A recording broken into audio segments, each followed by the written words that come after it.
இந்த புதிய மாதத்திலேயும் கர்த்தர் நம்மோடு பேசுவாராக. ஒரு வசனத்தை வாசிக்கலாமா? சங்கீதங்களின் புஸ்தகம் 18ஆம் அதிகாரம் 35ஆம் வசனம். உம்முடைய இரட்சிப்பின் கேடகத்தையும் எனக்கு தந்தீர், உம்முடைய வலதுகரம் என்னை தாங்குகிறது, உம்முடைய காருண்யம் என்னை பெரியவனாக்கும். அல்லேலூயா. உம்முடைய காருண்யம் என்னை பெரியவனாக்கும். நம்ம எல்லாருமே இந்த உலகத்தில் பெரியவர்களாக வேண்டும், மேன்மையடைய வேண்டும், ஆசீர்வதிக்கப்பட வேண்டும் என்று தான் விரும்புகிறோம். நம்முடைய ஆண்டவர் ஒவ்வொரு மனிதனையும் உயர்த்த விரும்புகிறார். இந்த பூமியில் உண்டாக்கப்பட்ட நாம் எல்லாரும் தேவனால் உண்டாக்கப்பட்டோம். நாம் குரங்கிலிருந்து வரவில்லை. யாராவது குரங்கிலிருந்து வந்திருக்கீங்களா? ஆமேன். அப்படி குரங்கிலிருந்து வந்தால் நீங்கள் பக்கத்தில் புக்கித்திமால ஒரு பெரிய காடு இருக்குது, அங்கே பேருங்க. கர்த்தருக்கு ஸ்தோத்திரம். பாருங்க, நம்ம எல்லாரும் தேவனால் உண்டாக்கப்பட்டவர்கள். தேவனால் உண்டாக்கப்பட்ட மனிதனை தேவன் ஆசீர்வதிக்கிறான். கர்த்தருடைய வேதம் சொல்லுகிறது, அவர் கூப்பிடுகிற காக்கை குஞ்சுகளுக்கும் ஆகாரம் கொடுக்கிறார். ஒரு காக்கை குஞ்சுகளுக்கு அவர் ஆகாரம் கொடுக்கிறார் என்றால் உங்களையும் என்னையும் அவருடைய சாயலின்படி தேவன் நம்ம எப்படி உண்டாக்கினாராம்? அவருடைய சாயலின்படி, அவருடைய ரூபத்தின்படி உண்டாக்கினார். ஆனபடினால எல்லா மிருகங்களை காட்டிலும், எல்லா பறவைகளை காட்டிலும், ஹல்லேலூயா, மரங்களை காட்டிலும், செடி கொடிகளை காட்டிலும், புல் பூண்டுகளை காட்டிலும் நாம் மேன்மையானவர்கள், நாம் மகிமையானவர்கள். தேவனுடைய ரூபத்தின்படியேயும் அவருடைய சாயலின்படி உருவாக்கப்பட்டிருக்கிறோம். ஆனபடினால் நம்முடைய தேவன் நம்மை ஆசீர்வதிக்கத்தான் விரும்புகிறார். ஹல்லேலூயா, ஆமென். நான் போன வாரத்தில் சொன்னேன், முதல் மனிதன் ஆதாமையும் ஏவாளையும் உருவாக்கின ஆண்டவர் சொன்னார், நீங்கள் பலுகி பெருகி பூமியை நிரப்புங்கள், ஆசீர்வாதமாக இருங்கள் என்று தான் சொல்லுகிறார். நம்முடைய தேவன் தம்முடைய பிள்ளைகளை ஒவ்வொரு நாளும் ஆசீர்வதிக்க விரும்புகிறார். நாம் எல்லாரும் ஒருவர் நேசித்து உண்மையாய் தேவ ராஜ்யத்தை கட்டுவதற்கு நாம் நம்மை ஒப்புக் கொடுப்போம். அல்லேலூயா, கர்த்தருக்கு ஸ்தோத்திரம். ஒருவர் பாரத்தை ஒருவர் சுமந்து, ஒருவர் குறைகளை ஒருவர் மன்னித்து, ஆண்டவர் நமக்கு மன்னித்தது போல, இயேசு நமக்கு மன்னித்தது போல மன்னித்து அன்பினால் கட்டப்படுவோமாக. ஆமென். அன்பும் விசுவாசமும் இன்னொன்று என்னது? அந்த வசனத்தை வாசிக்கலாமா? 1 கொரிந்தியர் 13ஆம் அதிகாரத்திலே 13ஆம் வசனம். இப்பொழுது விசுவாசம், நம்பிக்கை, அன்பு இம்மூன்றும் நிலைத்திருக்கிறது, இவைகளில் அன்பே பெரியது. ஆமென் சொல்லுங்க. அல்லேலூயா. இவைகளில் அன்பே பெரியது. நீங்களும் நானும் ஒரு பெரிய விசுவாசியா இருக்கலாம். நீங்க விசுவாசத்தில் மலைகளை பெயர்த்து போட்டிருக்கலாம், நீங்க விசுவாசத்தில் பல சாதனைகளை செஞ்சிருக்கலாம். ஆனால் உங்களுக்கு அன்பில்லாவிட்டால், எனக்கு அன்பில்லாவிட்டால் எனக்கு நான் ஒன்றுமில்லை. அன்பே பெரியது என்று வேதம் சொல்லுகிறது. ஏனென்றால் நம்முடைய தேவன் நம்மை நேசிக்கிறார், நம்மிடத்தில் அன்பு கூறுகிறார், எல்லா நேரத்திலும் நேசிக்கிறார். அவருடைய அன்பு மாறாதது. தம்முடைய பிள்ளைகளும் அப்படியாக அன்பாக இருக்க வேண்டும் என்று எதிர்பார்க்கிறார். இந்த புதிய மாதத்திலே ஆண்டவர் நம்மை ஆசீர்வதிக்க விரும்புகிறார். எல்லா தனிப்பட்ட மனிதனையும், சபையில் இருக்கிற ஒவ்வொரு பிள்ளைகளையும், ஹல்லேலூயா, இந்த வசனத்தை இந்த வீடியோ மூலமாய் பார்க்கிற மக்கள் ஒவ்வொருவரையும் தேவன் ஆசீர்வதிக்க விரும்புகிறார். இந்த சங்கீதம் 18ஆம் அதிகாரம் சங்கீதக்காரன் தாவீதினால் எழுதப்பட்டது. ஹல்லேலூயா. சங்கீதக்காரன் தாவீது ஆண்டவருடைய இருதயத்திற்கு ஏற்ற மனிதன். ஆமென் சொல்லுங்க. ஹல்லேலூயா. அவனை ஆண்டவர் வாலிப வயதிலே தொட்டார். வாலிப வயதிலே தொட்டு அவனை தமக்குரியவனாக மாற்றிவிட்டார். கர்த்தருக்கு ஸ்தோத்திரம். அவன் சொல்லுகிறான், உம்முடைய இரட்சிப்பின் கேடகத்தையும் எனக்கு தந்தீர், உம்முடைய வலதுகரம் என்னை தாங்குகிறது, உம்முடைய காருண்யம் என்னை பெரியவனாக்கும். காருண்யம் என்கிற வார்த்தைக்கு பல அர்த்தங்கள் இருக்கிறது. ஹல்லேலூயா. ஜென்டில்னஸ். அல்லேலூயா. ஆண்டவருடைய ஜென்டில்னஸ், ஆண்டவருடைய ஃபேவர், ஆண்டவருடைய கிருபை, ஆண்டவருடைய தயவு, ஆண்டவருடைய இரக்கம், அல்லேலூயா, அவருடைய காருண்யமாக இருக்கிறது. இந்த புதிய மாதத்தில் ஆண்டவருடைய காருண்யம், அவருடைய தயவு, அவருடைய இரக்கம், அவருடைய ஃபேவர். பாருங்க, ஒரு மனிதன் ஆசீர்வதிக்கப்பட வேண்டும் என்றால், ஒரு பிள்ளை ஆசீர்வதிக்கப்பட வேண்டும் என்றால், ஒரு வீட்டில் 5 பிள்ளைகள் இருக்கிறார்கள். அந்த 5 பிள்ளைகளை எப்பொழுதுமே ஒரு பிள்ளை மேலே அப்பா அம்மாவுக்கு பாசம் கூடி தான் இருக்கும். பைபிள்லையும் பார்க்கிறோம், நம்முடைய வீட்டிலையும் பார்க்கிறோம். ஆண்டவருடைய ஃபேவர் இந்த புதிய மாதத்தில் உங்களுக்கும் எனக்கும் வேண்டும். ஆண்டவருடைய ஃபேவர் எனக்கு வேண்டும். இந்த மாதத்தில் நீங்களும் நானும் ஆசீர்வதிக்கப்பட வேண்டும் என்று தேவன் விரும்புகிறார். அதற்கு தேவையான காரியம் என்னது? அவருடைய காருண்யம். அவருடைய காருண்யம் என்னை பெரியவனாக்கும். பாருங்க, அந்த கிளாட்னஸ், இந்த வார்த்தைக்கு இன்னொரு அர்த்தம் இருக்கிறது. ஜென்டில்னஸ் சொன்னேன். அந்த ஜென்டில்னஸ்க்கு இன்னொரு அர்த்தம் சொல்லப்பட்டிருக்கிறது, மீக்னஸ் அண்ட் ஹியூமிலிட்டி. பாருங்க, மீக்னஸ் என்னது? ஆண்டவருடைய சாந்த குணம். பல ஆர்கன்ஸ் நமக்கு இருக்குது, இதெல்லாம் இன்னைக்கு வரைக்கும் ஒழுங்கா ஓடிக்கிட்டு இருக்குதுன்னு என்ன காரணம்? அவருடைய சாந்தம், அவருடைய அன்பு. ஏன்னா நம்ம பண்ற வம்பு அவருக்கு லிஸ்ட் போட்டாருன்னா அன்னைக்கு பூன்னு ஊதிருப்பாரு, மெழுகுவத்தி அணைஞ்ச மாதிரி அணைஞ்சு போயிருப்போம். ஆமே. நிறைய பேருடைய வாழ்க்கையில் மெழுகுத்திரி மாதிரி அணைய வேண்டிய காரியம், ஆனாலும் மங்கி எரிகிற திரி அணைக்காதவர் ஊதி ஊதி அதை அணைக்கல, இன்னும் கொஞ்சம் எரியட்டும், இன்னும் கொஞ்சம் எரியட்டும், இன்னும் கொஞ்சம் எரியட்டும் விட்டுக்கிட்டு இருக்கிறார். கர்த்தருக்கு ஸ்தோத்திரம். நான்லாம் அப்படித்தான். ஹல்லேலூயா. என்னைக்கே ஊதி போட்டிருக்கணும், ஆனால் கர்த்தருடைய கிருபை. ஆமென். அவருடைய சாந்த குணம், அவருடைய சாந்த குணம், அவருடைய தாழ்மை, ஹியூமிலிட்டி. ஹல்லேலூயா. ஜென்டில்னஸ் என்பது, அதாவது நம்ம எல்லாரும் நினைக்கிறோம் நம்ம தான் ஆண்டவருக்கு முன்பாக தாழ்மையாக இருக்கிறோன்னு, ஆனால் வேதம் சொல்லுகிறது அவருடைய தாழ்மை, அவருடைய தாழ்மையினால் ரட்சிக்கப்பட்டோம். வேதம் சொல்லுகிறது அவர் சிலுவை மட்டும் தம்மை தாழ்த்தினார். பிதாவுக்கு ஏற்ற குமாரனாக ஒரே குமாரனாக இருந்த போதிலும் அவர் தம்மை தாழ்த்தினபடினாலே நம்முடைய வாழ்க்கையில் அவருடைய காருண்யம் வந்தது. அவர் தம்மை தாழ்த்தினபடினாலே, அவருடைய தாழ்மையினால், அவருடைய சாந்த குணத்தினால். இன்றைக்கு தாவீது சொல்லுகிற வார்த்தையின்படி நம்முடைய வாழ்க்கையில் ஆசீர்வாதம் வேண்டும் என்று நினைத்தால் அவருடைய சாந்தம் எனக்கு வேண்டும், அவருடைய தாழ்மை எனக்கு வேண்டும், அவருடைய அன்பு எனக்கு வேண்டும், அவருடைய மனமகிழ்ச்சி எனக்கு வேண்டும். ஒரு இடத்துல போட்டிருக்குது அவருடைய பிளஷர், ஆண்டவருடைய மனமகிழ்ச்சி. பாருங்க, தேவன் நம்மேல் மனமகிழ்ச்சியாக இருந்தால் நம்ம நல்லா இருப்போம். ஆமென். அவரை எப்படி மனமகிழ்ச்சியா வைக்கிறது? ஆண்டவரை எப்படி நம்ம மனமகிழ்ச்சி வைக்கிறது? எப்போ பார்த்தாலும் எரிஞ்சி விழுந்துகிட்டு இருந்தா என்ன நன்மை கிடைச்சாலும் அதுக்கு கர்த்தருக்கு நன்றி செலுத்துறது இல்லை. ஆமென். ஹல்லேலூயா. ஆமென். சாப்பிட்றதுக்கு நல்ல சாப்பாடு இருந்தாலும் சரி, ஒரு ரொட்டி பரோட்டா கையில் இருந்தாலும் சரி, நன்றி சொல்றதே இல்லை. ஆண்டவருக்கு நன்றி செலுத்துங்க, அவரை மனமகிழ்ச்சியாக இருக்க வைங்க. ஏன்னா அவருடைய காருண்யம் என்றால் அவருடைய மனமகிழ்ச்சி. அவர் உங்க மேல மனமகிழ்ச்சியா இருந்தாருன்னா அவர் உங்க பிள்ளைகளை ஆசீர்வதிப்பார், உங்களை ஆசீர்வதிப்பார். இன்றைக்கு இந்த புதிய மாதத்தில் ஆண்டவரை நான் எப்படி மகிழ்ச்சி ஆக்குவது, ஆண்டவரை எப்படி சந்தோஷப்படுத்துவது, ஆண்டவர் எப்படி மகிழ்ச்சியாக இருந்தால் ஆண்டவர் என் மேல சாந்த குணத்தோடு இருக்கணும், ஆண்டவருடைய சாந்தம் என்னுடைய வாழ்க்கையில், என்னுடைய குடும்பத்தில் உண்டாக வேண்டும் என்று நாம் எதிர்பார்க்கணும். சங்கீதக்காரன் தாவீது, ஹல்லேலூயா, சங்கீதக்காரன் தாவீதுடைய வாழ்க்கையில் ஆண்டவருடைய காருண்யம் எப்பொழுது உண்டாக ஆரம்பித்தது? அவன் வாலிபனாக இருக்கும் பொழுது, டீனேஜ் பாயாக இருக்கும் பொழுது. அவனுடைய பெற்றோர் ஹல்லேலூயா ஆடுகளை மேய்க்க வனாந்தரத்துக்கு அனுப்புகிறார்கள். அந்த காலத்திலேயே அவன் ஆண்டவருடைய காருண்யத்தை அறிந்து கொள்ள ஆரம்பித்தான், அதை அனுபவிக்க ஆரம்பித்தான். ஆண்டவருடைய அனுபவம், ஆண்டவருடைய வசனங்கள் அவனுக்கு சொல்லப்பட்டது. யூதா கோத்திரத்தில் பிறந்தவனாக இருந்தபடினாலே தன்னுடைய பெற்றோர்கள் சொல்லிக் கொடுத்த காரியங்களை அவன் இருதயத்தில் வைத்திருந்தான். அதை தன்னுடைய அனுபவத்தில் கொண்டு வர ஆரம்பித்தான். அவன் ஆடுகளை மேய்த்து கொண்டிருக்கும் பொழுது அந்த தேவனுடைய காருண்யம் அவனுடைய வாழ்க்கையில் மெதுவாக ஆரம்பிக்கப்படுகிறது. அது அங்கே ஆரம்பிக்கிறது, அப்படியாக வழிபடியாக அது உயர்கிறது. அவருடைய காருண்யம், அவருடைய தயவு, அவருடைய ஃபேவரை அவன் ஒவ்வொரு காலகட்டத்திலையும் பார்க்க ஆரம்பித்தான். ஆடுகளை மேய்த்து கொண்டிருந்தாலும் ஆண்டவர் ஃபேவர் பண்ணுவார். நீ ஒரு பெரிய கம்பெனியில சிஇஓவாக இருந்தாலும் அவர் ஃபேவர் பண்ணுவார். ஆனால் ஒரு நாளில் நீ ஆடுகளை மேய்த்து கொண்டிருக்கிற நிலைமையிலேயே அவரை சந்தோஷப்படுத்த வேண்டும். கொஞ்சம் காசு வந்துருச்சுன்னா, ஆமேன், யாரையா தாக்குற மாதிரி இருந்துச்சுன்னா மன்னிச்சிருங்க. ஆமேன். கொஞ்சம் காசு வந்த உடனே எங்க இன்வெஸ்ட் பண்றது, எந்த கோல்டை வாங்குறது? பாருங்க, ஆண்டவரை எப்படி சந்தோஷப்படுத்தணும்னு பார்க்கணும். சங்கீதக்காரன் தாவீது ஆடுகளை மேய்த்து கொண்டிருந்த போதே என் ஆண்டவரை சந்தோஷப்படுத்த விரும்பினான். அவன் தன் தகப்பன் தாயிடத்திலிருந்து கேட்டவைகளை, அவன் அறிந்தவைகளை, ஏனென்றால் அவனுக்கு கண்டிப்பாக சொல்லிக் கொடுக்கப்பட்டிருந்தது, இந்த தேவன் யார், யெகோவா தேவன் யார், நம்முடைய முன்னோர்களை வனாந்தரத்தில் வழிநடத்தி வந்தார், ஹல்லேலூயா, அப்பத்தினாலும் ஹல்லேலூயா மகிமையான காரியங்களை செய்தும் வழிநடத்தி வந்தார் சொல்லப்பட்டது.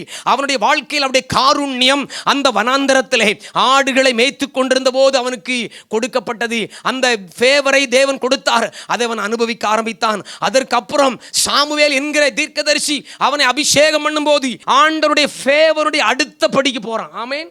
ஹல்லேலூயா. அடுத்தபடி வருது, சாமுவேல் அபிஷேகம் பண்ணும்போது ஊழியக்காரர்களை அசட்டை பண்ணாதிருங்கள், உங்களை நேசித்து தேவனால் உங்களுக்கு கொடுக்கப்பட்ட ஊழியக்காரர்களை கனம் பண்ணுங்கள், அவர்களை நேசியுங்கள். ஏனென்றால் அநேக நேரங்களில் தேவனிடத்திலிருந்து வருகிற ஆசீர்வாதம் உன்னுடைய ஊழியக்காரன் மூலமாய், உன்னை நேசிக்கிற பிள்ளைகளின் மூலமாய், அந்த கர்த்தருடைய தாசன் மூலமாய் உனக்கு கொடுக்கப்படுகிறது. ஹல்லேலூயா. பாருங்கள், தேவனுடைய ஃபேவர், ஆண்டவருடைய காருண்யம் தாவீதுடைய வாழ்க்கையில் முதலாவது சாதாரணமாக ஆரம்பித்தது. அதற்கப்புறம் தீர்க்கதரிசி மூலமாக அவனுக்கு அந்த காருண்யம் அதிகமாக கொடுக்கப்படுகிறது. ஆண்டவருடைய ஃபேவர் கொஞ்சம் அதிகமாக. அதுக்கப்புறம் என்ன நடந்தது? அவன் கோலியாத்தை சந்திக்கிறான். அந்த கோலியாத்தை சந்திக்கும் போது ஆண்டவருடைய காருண்யம் அவனுடைய வாழ்க்கை இன்னும் அதிகமாக செயல்படுகிறது. அடுத்தபடியாக எங்கே? அதுக்கப்புறம் அவன் ராஜாவாக மாற்றப்படுகிறான். அவன் எத்தனையோ போராட்டங்கள், எல்லா போராட்டத்திலும், எல்லா நிந்தையிலும், எல்லா அவமானத்திலும் சவுல் ராஜாவுக்கு உதவிக்காரனாக இருக்கிறான். சவுல் ராஜ்யத்திலே, இராணுவத்திலே, படையிலே கொஞ்ச நாள் வேலை செய்கிறான். அவனுக்கு பிசாசு பிடிக்கும் போதெல்லாம் துரத்துறான். ஹல்லேலூயா. எத்தனையோ நன்மைகள் செய்த தாவீதை எல்லாரும் ஒதுக்கி விட்டார்கள். சவுல் ராஜா ஒதுக்கி விட்டான். அவனை கொல்ல வேண்டும், கொலை செய்ய வேண்டும் என்று துடித்துக் கொண்டிருக்கிறான். வேதம் சொல்லுகிறது, தெள்ளு பூச்சியை தேடுறது போல தேடினானா. ஆமென். தெள்ளு பூச்சியை தேடுறது போல தேடி அலைகிறான். ஹல்லேலூயா. இன்றைக்கும் நீங்களும் நானும் தேவனுக்கு நன்மை செய்கிறபடினால், தேவனுக்காக வாழ்கிறபடினால், உலகம் உங்களை கொலை செய்ய நினைக்கலாம், உலகம் உங்களை அழிக்க நினைக்கலாம், உலகம் உங்களை ஹல்லேலூயா கீழ்த்தரமாக பேச நினைக்கலாம். கவலைப்படாதிருங்கள். ஆண்டவருடைய ஃபேவர், அவருடைய காருண்யம் உங்களுக்கு இன்னும் அதிகமாய் கொடுக்கப்படுகிறது. கேபியில உட்கார்ந்து சங்கீதம் வாசிக்கிறான். அந்த கெபியை குறித்து சொல்லுகிறார்கள். ஆமேன். அந்த கெபி சாதாரண படிக்கும்போது ஏதோ பள்ளத்தில் ஏதோ ஒரு ஓட்டையில் போய் உட்கார்ந்துருந்தான் அப்படின்னு நினைக்கிற மாதிரி இருக்குது. ஒரு குகையில் உட்கார்ந்தவன். அந்த குகையானது, அந்த குகை பேர் என்னது? அதுலாம் என்கிற ஒரு கெபியை குறித்து வேதம் சொல்லுகிறது. அந்த அதுலாம் கெபி உள்ளுக்குள்ளே ஒரு பெரிய சிட்டி மாதிரி இருக்குமா. கவனிங்க, இப்போ ஈரான்ல இருக்குது, இஸ்ரேல் தேசத்தில் இருக்குது. இது இப்போ உண்டான அண்டர் கிரவுண்ட் சிட்டி இல்லை. அன்னைக்கே தாவீது நாட்களில் அப்படிதான் இருந்துச்சான். அந்த அதுலாம் என்கிற குகையில ஆயிரக்கணக்கான மக்கள் உள்ள இருக்கலாமா. அத்தனை பெரிய குகை, பூமிக்கு அடியில் இருக்கிற அவ்வளவு காரியங்கள், அங்க அத்தனை ராணுவ காரியங்கள்லாம் இருக்குமா. அவ்வளவு பெரிய குகையில் இருக்கும்போது ஹல்லேலூயா, ஆண்டவர் அவருடைய தம்முடைய ஃபேவரை கொடுத்தார். அப்படியாக ஒவ்வொரு படிப்படியாக ஆண்டவருடைய காருண்யம் அவனை உயர்த்தி கொண்டு வருகிறது. பாருங்க, எல்லா நிலையிலேயும் கர்த்தருடைய காருண்யம், அவருடைய ஃபேவர் தாவீதுக்கு இருந்ததுடைய முக்கிய காரணம் என்ன தெரியுமா? அவன் எல்லா நேரங்களிலும் தம்மை தாழ்த்தி கொண்டே இருந்தான். ஆண்டவருடைய சமூகத்தில் போகும்போது அவன் கண்ணீர் வடித்து அழுது புலம்பி ஆண்டவர் நேசித்து அவரை ஆராதித்து அவருக்கு முதலிடம் கொடுத்தான். ஆமென். அப்படி இருந்த தாவீதை தான் ஆண்டவர் படிப்படியாக உயர்த்தினார். அவருடைய காருண்யம் அவனோடு இருந்தது. அது மாத்திரமல்ல, அதற்கு பின்பு ராஜாவாக மாறிவிட்டான். அவன் ராஜாவான பிறகு வேதம் சொல்லுகிறது, தாவீது வர வர பலத்தான். ஹல்லேலூயா. அது மாத்திரமல்ல, வேதம் சொல்லுகிறது, தாவீது போன இடத்திலெல்லாம் கர்த்தர் காப்பாத்தினாரு. அவன் எங்க போனாலும் காப்பாத்தினாரு. அவன் குகையில் இருந்தாலும் காப்பாத்தினாரு, அவன் வனாந்தரத்தில் இருந்தாலும் காப்பாத்தினாரு, அவன் வெளியில சுற்றி திரிந்தாலும் காப்பாத்தினாரு, அவன் ராஜ அரண்மனையில் இருந்தாலும் காப்பாத்தினாரு, அவன் யுத்த வீரனாக யுத்தம் பண்ணினாலும் காப்பாத்தினாரு, எல்லா இடத்திலும் காப்பாத்தினாரு. அவருடைய ஃபேவர் அவனுக்கு அதிகமாக கொடுக்கப்பட்டது. வனாந்தரத்தில் ஆடு மேய்க்கிற காலத்தில் ஆரம்பித்த அந்த ஃபேவர் சிங்கங்களை கொண்டான். ஹல்லேலூயா. கரடியை கொண்டான். அப்படிப்பட்ட நிலையிலிருந்து இன்றைக்கு தேவன் அந்த அரசாட்சி ஆளும்படியாக அவனுக்கு கொடுத்து கொண்டே இருந்தார். இங்க இருக்கிற சிலர் நினைக்கலாம், அன்றைக்கு தாவீது இருந்தது போல ஒரு ஏழை மகனாய் ஆடுகளை மேய்த்து கொண்டிருக்கிறது போல ஒரு சாதாரண வேலையாக நீங்கள் பார்த்து கொண்டிருக்கலாம். நீங்கள் பார்க்கிற வேலை மனிதர்கள் ஏற்றுக்கொள்ளாமல் இருக்கலாம், அது மதிக்கக்கூடிய ஒரு வேலையாக இல்லாமல் இருக்கலாம். அந்த வேலையில், அந்த பொறுப்பில் நீங்கள் உண்மையுத்தமாக இருங்கள். அந்த பொறுப்பை கொடுத்து ஆண்டவரை கனம் பண்ணுங்கள், அவருக்கு முதலிடம் கொடுங்கள். அவருடைய ஃபேவர், அவருடைய காருண்யம் உங்க வாழ்க்கையில வந்து சேர்ந்து கொண்டே இருக்கும். புருஷன் சொன்னாரு, மனைவி சொன்னாரு, அப்பா அம்மா சொன்னாங்கன்னு சொல்லிட்டு பேக் சைடு ஆயிராதீங்க, பின்னால எடுத்து காலை வச்சிடாதீங்க. ஹல்லேலூயா. ஒரு நாள் பின்னால போயிடாதீங்க.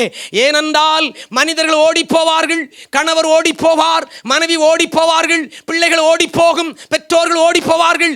ஆனால் இந்த தேவன் என்றென்றைக்கும் உள்ள சதாகாலங்களுடைய தேவன் மரண பரியந்த நடத்துவார். மரண பரியந்த மாத்திரமல்ல, நித்தியமாக அவர் சிலுவை சுமந்து உங்களையும் என்னையும் ஏற்றுக்கொண்டபடினாலே அல்லேலூயா, அவருடைய இரத்தத்தினாலே, அந்த விலையேறப்பட்ட இரத்தத்தை சிந்தி உங்களை பிள்ளையாக ஏற்றுக்கொண்டபடினாலே அவர் உங்களோடு கடைசி வரைக்கும் நித்தியமாக நடத்துவார். ஆண்டவருடைய காருண்யம் அவருடைய வாழ்க்கையில படிப்படியாக மேலோங்கி நிற்கிறது. நம்முடைய வாழ்க்கையில் அப்படிதான் இருக்கணும். ஆமென். ஆண்டவரை அறிகிற அறிவில் வளர்ந்து கொண்டே இருக்கணும். பொன்னும் பொருளும் சேரலாம், அல்லேலூயா, ஆசீர்வாதங்களும் நன்மைகளும் சேர்ந்து கொண்டே இருக்கலாம். அதை பற்றி கவலைக்கூடாது. அது மேல உங்க கண்ணு போகவே கூடாது. என்னுடைய கண்கள் எல்லாம் என் ஆண்டவர் மேல். மாடுகளை மேய்த்து கொண்டிருந்த என்னை உம்முடைய ஜனமாகி இந்த இஸ்ரவேலை மேய்க்கும்படி என்னை ராஜவாக்கினீரே ஆண்டவரே, நான் எம்மாத்திரம் என்று சொல்வான். சிலருக்கு ஒரு சின்ன பதவி கிடைச்சாலே, ஆமேன், ஒரு சின்ன ஆசீர்வாதம் வந்தாலே ஆண்டவர் யாருன்னு கேட்பாங்க. உன்னையும் என்னையும் ஆண்டவர் தெரிந்தெடுத்து இருக்கிறார். இந்த தாவீது சில தவறுகளை செய்தது உண்மைதான். ஆனாலும் ஒரு நாளும் அவரை விட்டு பின்வாங்காத ஒரு நல்ல இருதயத்தோடு வாழ்ந்தான். கர்த்தருக்கு ஸ்தோத்திரம். பாருங்கள், அவனை சில நேரத்தில் ஆண்டவர் சிட்சித்தார். ஆண்டவருடைய காருண்யம் எனக்கு வேண்டுமென்றால் அவர் என்னை சிட்சிக்க வேண்டும். ஆமேன்.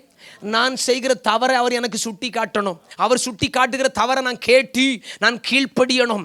நான் ராஜாவாக இருக்கிறேன், நான் பணக்காரனாக இருக்கிறேன், நான் ஐஸ்வர்யவனாக இருக்கிறேன், நான் ஞானம் பெற்றவனாக இருக்கிறேன் என்று சொல்லி அல்லல் தட்டாதபடி அவன் தன்னை ஒப்பு கொடுக்கிறான். தேவ சமூகத்தில் சரண்டர் ஆகி என்னை மன்னியும் ஆண்டவரே என்று சொல்லி கூக்குரலிடுகிறான். ஹல்லேலூயா, கர்த்தருக்கு ஸ்தோத்திரம்.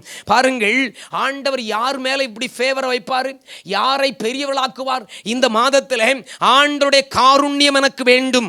அவருடைய காருண்யம் தான் என்னை பெரியவனாக்கும். என்னுடைய படிப்போ, என்னுடைய சம்பாத்தியமோ, என்னுடைய அறிவோ, புத்தியோ அல்ல. என் ஆண்டவருடைய காருண்யம் எனக்கு வேண்டும் என்று நீங்களும் நானும் விரும்ப வேண்டும். எல்லா நிலையிலேயும் நீங்கள் எப்பேற்பட்ட ஆளாக இருக்கலாம். ஹல்லேலூயா, நீங்க சிறுமைப்படுத்தப்பட்ட ஒரு எளியவனாக இருக்கலாம். யாராக இருந்தாலும் சரி.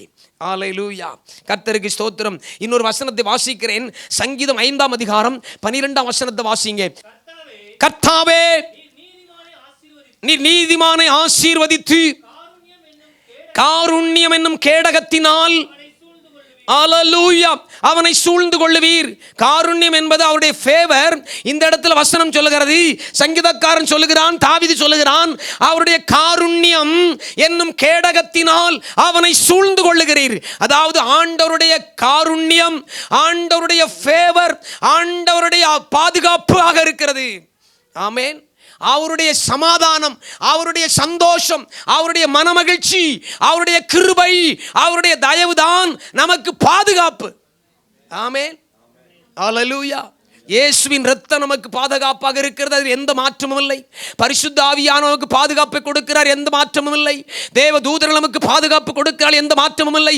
இந்த இடத்துல வாசிக்கிறோம், அவருடைய சாந்தம், அவருடைய மனமகிழ்ச்சி, அவருடைய ஃபேவர், அவருடைய ஹல்லேலூயா தயவு, அவருடைய கிருபை எனக்கு பாதுகாப்பா இருக்குது. அதனால தான் எப்பொழுதும் ஆண்டவரே உங்க கிருபைக்குள்ள எங்களை வச்சுக்கிடுங்க. ஆமேன். இந்த இடத்துல காலையிலே மத்திய மற்ற நேரங்களில் ஜெபம் நடக்கும். நம்முடைய சகோதரர்கள் ஜெபம் நடத்தும் போது குறிப்பாக பர்னபாஸ் இந்த வார்த்தை அடிக்கடி சொல்வார், உங்க கிருபைக்குள்ள வச்சுக்கிடுங்கப்பா, உங்க கிருபைக்குள்ள எங்களை வச்சுக்கிடுங்கப்பா சொன்னாரு. அந்த வார்த்தை எனக்கு ரொம்ப பிடிக்கும். ஆமென் சொல்லுங்க.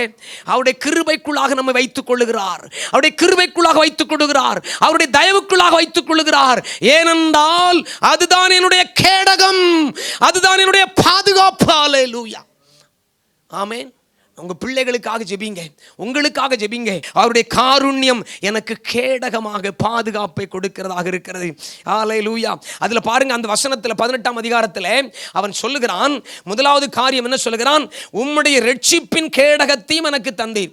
ஆண்டவரால் ஆசீர்வதிக்கப்பட வேண்டும் என்று விரும்புகிறவர்கள் எல்லாரும் உண்டு, நம்ம எல்லாரும் விரும்புகிறோம். ஆனால் முக்கியமான காரியம் என்ன தெரியுமா? அவன் சொல்லும் பொழுது கண்ணாபின்னாலாம் பேசல. நம்ம நினைக்கிறோம் நூற்றுக்கணக்கான சங்கீதம் பாடி இருக்கிறாரு, வாயில வந்ததெல்லாம் பாடிட்டு இருக்கிறாரு, அது தேவ கிருபை. ஹல்லேலூயா. ஏதோ வாயில வந்தெல்லாம் உளறி வச்சிருக்கான்னு நினைக்க கூடாது. அவன் சொல்லுகிறான், உம்முடைய காருண்யம் என்னை பெரியவானாக்கும் என்று சொல்லுவதற்கு முன்பாக சொல்லுகிறான், உம்முடைய இரட்சிப்பின் கேடகத்தையும் எனக்கு தந்தீர். ஹல்லேலூயா.